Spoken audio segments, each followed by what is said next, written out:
Okay, so in this video, we're going to go ahead and cover one of the most common ways to assess the flexibility of our lats.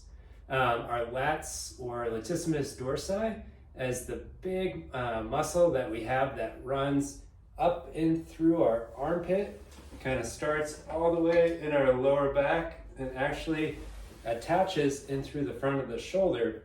And when we're doing overhead lifts or work in the gym or playing overhead sports, if we have a restriction in this muscle group, it can kind of inhibit or make it harder for us to be able to get our arm up and out into kind of a cocking position there, or all the way fully overhead to get lockout on things like our overhead press or on our incline bench press. So this first test we're going to look at, we're going to be laying down on a flat or firm surface preferentially, and we're going to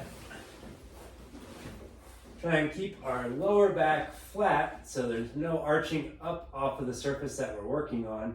We're going to start off with our thumb in a rotated up position, and we're going to reach it up and overhead as far as we can go, again without arching our back. Normally we should be able to touch the back of our arm to the surface that we're working on. Go in there.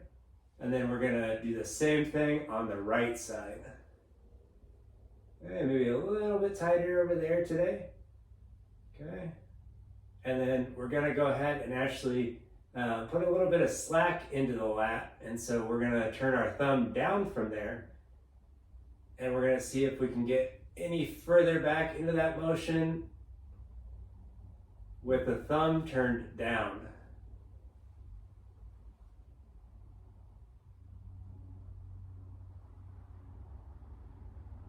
Okay, so in that case, fairly symmetrical, maybe a little bit tighter on the right side from there. And again, we're comparing right versus left, and we're seeing how close we can get the back of the arm down to the surface that we're working on.